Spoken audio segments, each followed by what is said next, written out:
नमस्कार दोस्तों, मैं नीरज सर्विसेज यूट्यूब चैनल में आपका स्वागत करता हूँ। आज की इस वीडियो में हम सिंपली डिस्कस करने वाले हैं intraday trading versus swing trading versus positional trading के बारे में। तो चलिए दोस्तों इस वीडियो को शुरू करते हैं। ये वीडियो एक प्लेलिस्ट का पार्ट है जो कि स्टॉक मार्केट के कोर्स से रिलेटेड है। आज की ये वीडियो इस प्लेलिस्ट की लास्ट वीडियो है। उसके बाद हम ऑप्शन ट्रेडिंग के ऊपर प्लेलिस्ट को स्टार्ट करेंगे। ओके, तो चलिए दोस्तों सबसे पहले मैं आपको व्हाइट बोर्ड की तरफ लेके चलता हूँ। तो जैसे कि दोस्तों आप देख सकते हो हम व्हाइट बोर्ड की स्क्रीन की ओर आ चुके हैं। अभी बेसिकली मैंने यहाँ पे पहले से ही कुछ पॉइंट्स लिस्ट करके रखे हैं ताकि हमारा टाइम सेव हो जाए। ओके, सबसे पहले जो मार्केट होती है उसमें कितनी टाइप की ट्रेडिंग होती है उसके बारे में डिस्कस करेंगे। मैं यहाँ पे इसको करेक्ट कर देता हूँ, पेन सेलेक्ट कर लेता हूँ। ओके, सबसे पहले मार्केट में 3 टाइप की मेन ट्रेडिंग होती है। एक तो इंट्राडे ट्रेडिंग होती है, उसके बाद स्विंग ट्रेडिंग होती है, उसके बाद पोजिशनल ट्रेडिंग होती है। जो स्कैल्पिंग एक इंट्राडे ट्रेडिंग का ही पार्ट है, इसके बारे में भी आज हम डिस्कस करने वाले हैं। ओके, सबसे पहले हम पॉइंट बाय पॉइंट हर एक को डिस्कस करेंगे ताकि आपको इजीली समझ में आ जाए। बिल्कुल बिगिनर्स के लिए है ये। ओके, सबसे पहले स्टेट के बारे में डिस्कस करते हैं। इंट्राडे ट्रेडिंग के अंदर आपको एक्टिव स्टेट में ट्रेड करना पड़ता है। बेसिकली इंट्राडे ट्रेडिंग में आपको मॉनिटर करनी पड़ती है, आपकी पोजीशंस को मॉनिटर करना पड़ता है। बेसिकली आपको प्राइस एक्शन देख के कहाँ पे एंटर करना है, कहाँ पे एग्जिट करना है, या कौन से लेवल्स पे आपको एंट्री करनी है, एग्जिट करनी है, डिसीजन थोड़ा क्विक लेना होता है। ओके, इसीलिए आपको यहाँ पे स्क्रीन टाइम के आगे एक्टिव रहना पड़ता है। मीन्स आपका जो स्क्रीन टाइम है वो ज़्यादा होने वाला है। ओके, यहाँ पे टाइमिंग क्या रहती है? इंट्राडे टाइमिंग के अंदर बेसिकली आप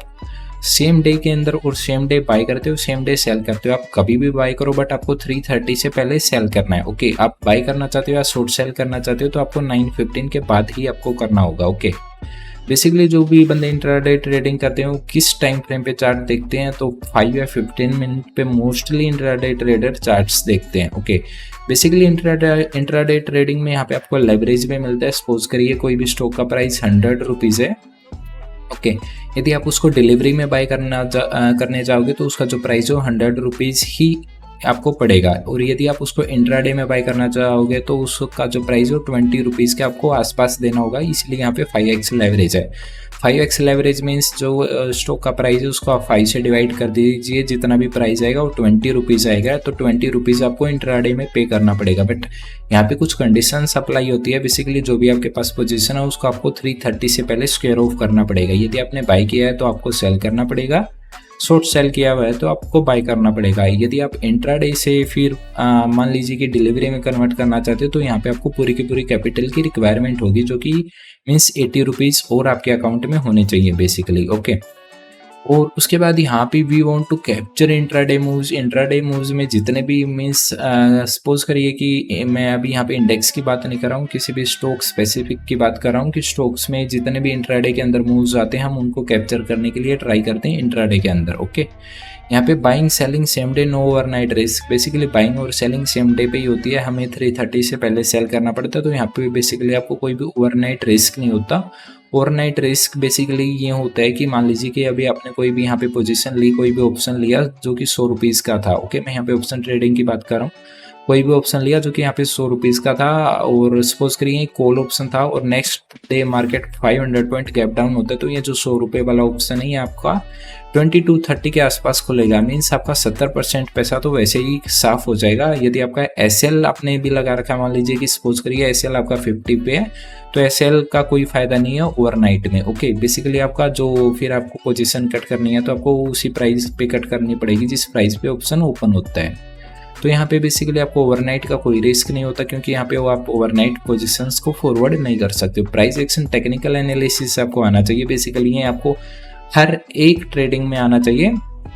ये आप स्विंग ट्रेडिंग कर रहे हो या फिर आप पोजिशनल ट्रेडिंग कर रहे हो या फिर आप स्कैल्पिंग कर रहे हो, इसमें बेसिकली क्या आता है? Price actions means chart patterns हो गए, कैंडलस्टिक पैटर्न्स हो गई, या फिर चार्ट पे कोई आपको बेसिकली साइकोलॉजिकल बिहेवियर हो गया बायर और सेलर का। उसके बाद यहाँ पे आपको लेस कैपिटल रिक्वायर्ड है। बेसिकली मैंने आपको बताया कि यहाँ पे 5x का लेवरेज मिलता है तो आपको जो 100 रुपीज़ वाला एक शेयर हो आपको 20 रुपीज़ का मिल जाएगा। ओके, उसके बाद time required with risk management. Basically intraday trading में जो स्क्रीन टाइम है वो ज़्यादा होता है तो यहाँ पे आपको काफ़ी ज़्यादा टाइम यहाँ पे आपको लगाना पड़ेगा। बेसिकली यहाँ पे आपको टेक्निकल एनालिसिस सीखने के लिए भी टाइम लगेगा और बेसिकली आपको यहाँ पे यदि आप प्रोफेशनल बनना चाहते हो तो वहाँ पे भी आपको उस स्टेज पे जाने में टाइम लगेगा। बेसिकली यहाँ पे आपको रिस्क मैनेजमेंट करके चलना पड़ता है क्योंकि यहाँ पे आपको लेवरेज मिलता है। ओके, इसलिए आपको यहाँ पे रिस्क मैनेजमेंट आपको करके चलना पड़ेगा। यदि आप रिस्क मैनेजमेंट नहीं करोगे तो यहाँ पे जो लॉस है वो ज़्यादा हो सकते हैं एंड आपकी जो पोजीशन है वो ब्रोकर स्क्वेयर ऑफ कर देगा इनसफिशिएंट मार्जिन के चलते। उसके बाद अभी हम डिस्कस करेंगे स्विंग ट्रेडिंग को, स्कैल्पिंग को हम बाद में डिस्कस करते हैं। ओके, तो बेसिकली जो स्विंग ट्रेडिंग की जाती है वो पार्ट टाइम के हिसाब से की जाती है। बेसिकली जो अभी हमने बताया कि इंट्राडे ट्रेडिंग है वो सेम डे के अंदर बाई सेल होती है, बट जो स्विंग ट्रेडिंग होती है वो कुछ डेज या कुछ वीक के लिए हम होल्ड करते हैं और इसको हम पार्ट टाइम कर सकते हैं। पार्ट टाइम कैसे? बेसिकली आपको स्क्रीन के आगे हर टाइम बैठे रहने की ज़रूरत नहीं है। सपोज करिए कि आज कोई भी SBI का स्टॉक 600 रुपये के प्राइस पे चल रहा है, 600 रुपीज़ के प्राइस पे चल रहा है और आने वाले वो एक वीक में उसका जो प्राइस है वो 650 हो जाता है या 630 हो जाता है। तो यहाँ पे बेसिकली हम उसे पार्ट टाइम देखते हैं, मीन्स हमें हर एक मोमेंट को देखते रहने की ज़रूरत नहीं है। बेसिकली स्विंग ट्रेड की जाती है कि मान लीजिए कि स्टॉक में कोई भी गुड न्यूज़ है, गुड क्वार्टर रिजल्ट है या फिर गुड एनुअल रिजल्ट्स हैं। ओके, तो बेसिकली इसमें जो हम टाइम फ्रेम देखते हैं वो 1 आवर से लेके 1 डे तक का देखते हैं। यहाँ पे भी प्राइस एक्शन मैटर करते हैं। बेसिकली बहुत सारे बंदे किसी भी जो चार्ट पैटर्न है उसके ब्रेकआउट पे ऐसी ट्रेड्स लेते हैं। ओके, यहाँ पे जो कैपिटल रिक्वायरमेंट है वो हाई है, जैसे कि मैंने बताया कि यहाँ पे लेवरेज मिल जाता है, बट स्विंग ट्रेडिंग में आपको कोई भी लेवरेज नहीं मिलेगा। और यदि आप यहाँ पे ट्रेड करना चाहोगे तो स्विंग ट्रेडिंग में आप फ्यूचर्स ट्रेड करोगे तो वहाँ पे आप ओवरनाइट पोजीशन को फॉरवर्ड कर सकते हो। बेसिकली आप यदि डिलीवरी में ट्रेड करने जाओगे तो डिलीवरी में आपको मार्जिन ज़्यादा लगेगा, जो फ्यूचर है उसमें भी मार्जिन तो लगेगा बट वहाँ पे मार्जिन थोड़ा सा कम हो जाएगा। ओके, यहाँ पे हम बिग मूव्स को कैप्चर करते हैं कुछ दिनों के अंदर या कुछ वीक्स के अंदर। जैसे कि मैंने आपको बताया कि इंट्राडे के अंदर हम इंट्राडे मीन्स सेम डे के अंदर जितना भी मूव्स होता है उस मूव को ही कैप्चर करते हैं। सेम डेज के अंदर इतना बड़ा मूव्स नहीं आता यूजुअली जितना कि हम स्विंग ट्रेडिंग के अंदर आता है। सपोज करिए कि जितना कोई भी स्टॉक 5 दिन में मूव होता है वो एक दिन में मूव नहीं हो सकता। ओके, तो बेसिकली स्विंग ट्रेडिंग में हम बड़े मूव्स को कैप्चर करने के लिए ट्राई करते हैं। प्राइस एक्शन, टेक्निकल एनालिसिस हर एक ट्रेडिंग में आपको नीड होगी। ओके, बेसिकली यहाँ पे भी आपको कैंडलस्टिक पैटर्न, चार्ट पैटर्न्स के बारे में पता होना चाहिए। कौन सा कंटिन्यूस चार्ट पैटर्न है, रिवर्सल कौन सा चार्ट पैटर्न है या फिर psychological behaviour of buyer seller आपको पता होना चाहिए। उसके बाद यहाँ पे लेस टाइम चाहिए। बेसिकली लेस टाइम इसलिए चाहिए, आपको जस्ट बाई का ऑर्डर पंच करना है। उसके बाद यदि आपका स्टॉप लॉस हिट होता है तो आपको पोजीशन से एग्जिट करना है, वरना टारगेट को आपको बुक करना है। ओके, यहाँ पे जो कैपिटल है उसकी रिक्वायरमेंट हाई होती है। जैसे कि मैंने आपको बताया कि यदि आप डिलीवरी में ट्रेड करते हो तो वहाँ पे आपको जो पूरा का पूरा प्राइस है, मान लीजिए कि कोई भी स्टॉक का प्राइस 100 रुपये, तो आपको 100 रुपये ही पे करना पड़ेगा। यदि आप फ्यूचर में ट्रेड करते हो तो वहाँ पे आपको बेसिकली लोट्स मिल जाएंगे। लोट्स का प्राइस थोड़ा सा कम होता है। यहाँ पे आपको ओवरनाइट शॉक्स देखने के लिए मिल सकते हैं। बेसिकली सपोज करिए कि आपने भी कोई भी स्टॉक है जो कि 100 पे चल रहा है एंड उसकी आपने क्वांटिटी ली है, एक क्वांटिटी ली है सपोज करिए, ताकि आपको इजीली समझ में आ जाए। एक क्वांटिटी ली है और ये नेक्स्ट डे 90 पे ओपन होता है, बट आपका जो स्टॉप लॉस था वो 95 पे था। तो यहाँ पे जब ये 90 पे ओपन होगा तो आपका जो स्टॉप लॉस है 95 पे बेसिकली काम नहीं करने वाला, तो आपका 10 पॉइंट का रिस्क यहाँ पे वैसे ही हो गया। तो यहाँ पे आपको ओवरनाइट शॉक्स भी मिल सकते हैं। ओके, तो यहाँ पे आपको बेसिकली यही मैंने लिखा हुआ है हैज प्रेफर्ड। तो बेसिकली यहाँ पे आपको जो पोजीशन हो हैज करनी पड़ती है। हैज बेसिकली F&O सेगमेंट में होती है। बेसिकली जो फ्यूचर्स एंड ऑप्शन है उसमें ज़्यादातर बंदे हैज करते हैं। तो यहाँ पे यदि आपने फ्यूचर्स लिया हुआ है तो यहाँ पे आप कॉल और पुट के साथ ही इसको हैज कर सकते हो। आगे आने वाले वीडियो में हम डिस्कस करेंगे जो कि ऑप्शन ट्रेडिंग के ऊपर होगा कि आप कैसे फ्यूचर्स को या कॉल पुट ऑप्शंस को हैज कर सकते हो दूसरे ऑप्शंस के साथ में, और जो हेजिंग की अलग अलग स्ट्रेटेजीज हैं उनको भी हम डिस्कस करने वाले हैं। पोजिशनल ट्रेडिंग के बारे में डिस्कस करेंगे। ये भी बेसिकली पार्ट टाइम होती है। पोजिशनल नाम से ही पता चलता है पोजिशनल। ओके, तो बेसिकली पार्ट टाइम होती है। बेसिकली इसमें भी हमें हर टाइम स्क्रीन के आगे बैठे रहने की ज़रूरत नहीं है। ओके, और इसमें बेसिकली हम ये वीक्स और मंथ के लिए होल्ड करते हैं। सपोज करिए कि हमने कोई भी स्टॉक बाई किया तो उसको हम हो सकता है कि कुछ मंथ्स के लिए होल्ड करें, मान लीजिए कि 2 से 3 मंथ के लिए होल्ड करें। ये बेसिकली डिपेंड करता है कि जैसे स्टॉक में किस टाइप की न्यूज़ है या स्टॉक का क्वार्टर रिजल्ट कैसा है या फिर जो फाइनेंशियल एनुअल्स रिजल्ट है वो कैसे हैं, या फिर कंपनी को कोई बड़ा टेंडर मिला तो उसके बेस पे भी पोजिशनल ट्रेड बनाई जा सकती है। बेसिकली यहाँ पे हम जो टाइम फ्रेम देखते हैं वो 1 डे से लेके 1 वीक तक का देखते हैं प्राइस एक्शन के अकॉर्डिंग। ओके, यहाँ पे भी जो कैपिटल की रिक्वायरमेंट वो हाई होती है। बेसिकली सेम है। यहाँ पे स्विंग ट्रेडिंग में हम फ्यूचर्स उठाते हैं कुछ टाइम के लिए, कुछ हो सकता है डेज या वीक्स के लिए, बट यहाँ पे भी हम फ्यूचर उठा सकते हैं कुछ मंथ्स के लिए। ओके, बेसिकली 3 मंथ के जो फ्यूचर्स के कॉन्ट्रैक्ट हों अवेलेबल होते हैं। बेसिकली या हम डिलीवरी में भी ट्रेड कर सकते हैं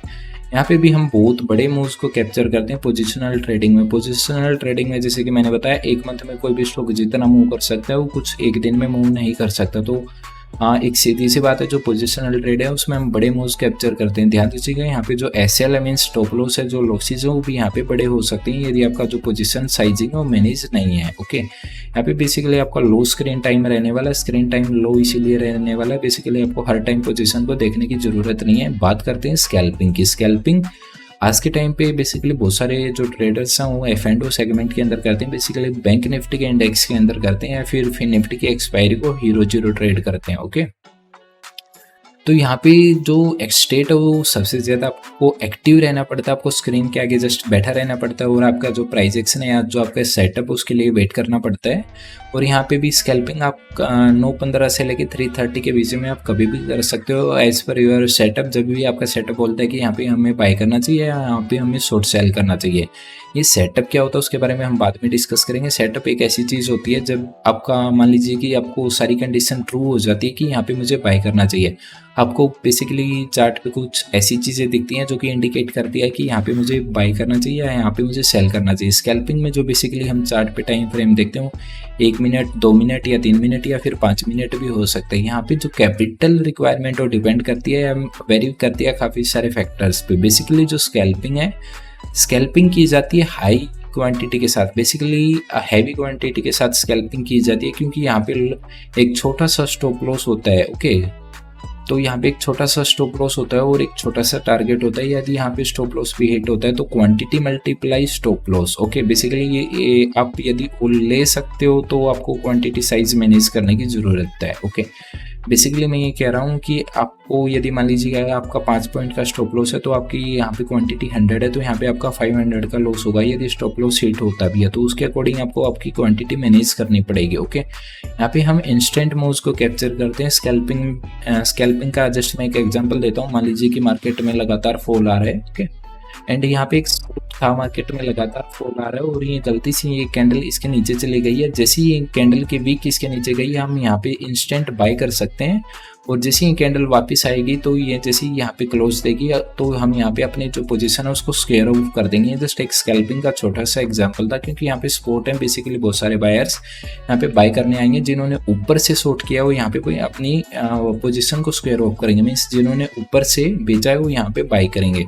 तो यहाँ पे जो बाइंग का प्रेशर है थोड़ा बहुत देखने के लिए मिल सकता है, जैसे कि जो कैंडल हो 1-2 मिनट के लिए ऊपर स्पाइक्स कर सकती है, तो उसी ट्रेड को स्कैल्पिंग कहा जाता है। ओके, तो यहाँ पे जो छोटा स्टॉप लॉस और छोटा टारगेट होता है, बेसिकली यदि हम यहाँ पे बाय करेंगे तो 1-2 पॉइंट नीचे ही हमारा स्टॉप लॉस होगा और हमारा जो टारगेट है वो भी काफ़ी छोटे ही होने वाले हैं। यहाँ पे हाई कंसंट्रेशन रिक्वायर्ड, बेसिकली आपको वेट करना पड़ता है कि कब इस टाइप के मूव्स हो मार्केट में आने वाले हैं। बेसिकली आपको बैठा रहना पड़ता है, आपका जो सेटअप हो जब तक सारी कंडीशन ट्रू नहीं होती आपको तब तक ट्रेड नहीं लेना चाहिए। Quick decision making skill. Okay, यदि आप यहाँ पे मान लीजिए कि जैसे मार्केट यहाँ पे आया तो यदि आप यहाँ पे सोचोगे कि मैं ट्रेड लूँ या ना लूँ, तब तक ये वापस ऊपर चला जाएगा। इसीलिए आपकी जो डिसीजन मेकिंग स्किल हो काफ़ी क्विक होनी चाहिए। ओके, यहाँ पे क्विक एंट्री और एग्जिट, यहाँ पे जो आपका क्विक एंट्री और एग्जिट, बेसिकली आपको यहाँ पे क्विक एंट्री करना पड़ेगा। यदि आप क्विक एंट्री नहीं करते हो तो आपकी एंट्री यदि यहाँ पे होती है उसके बाद ये वापस रिवर्स आ गया तो आपको लॉस देखने के लिए मिल सकता है। तो आपको बिल्कुल क्विक एंट्री करना पड़ेगा और यहाँ पे आपको क्विक एग्जिट लेना पड़ेगा। यदि आप यहाँ पे एग्जिट नहीं लेते हो तो क्या पता ये फॉल दोबारा कंटिन्यू हो जाए और आपको फिर से लॉस हो जाए।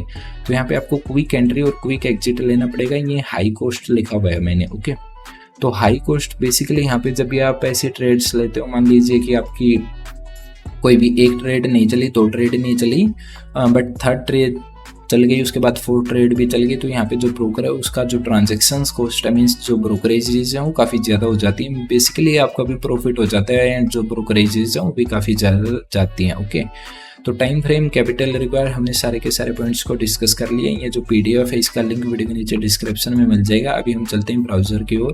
ओके, ड्राइंग मैंने क्लियर कर दी है। आज की इस वीडियो में मैं बस इतना ही बताना चाहता था, intraday trading versus swing trading versus positional trading में एक्चुअली में डिफरेंस होता क्या है। आगे आने वाले वीडियोज़ में हम लाइव ट्रेडिंग ऑप्शन के ऊपर डालने वाले, ऑप्शन में लाइव ट्रेडिंग की वीडियो। ओके, तो तब तक के लिए दोस्तों मिलते हैं एक ऐसी अगली टेक्निकल और ट्रेडिंग वीडियो के साथ। तब तक के लिए जय हिंद, वंदे मातरम।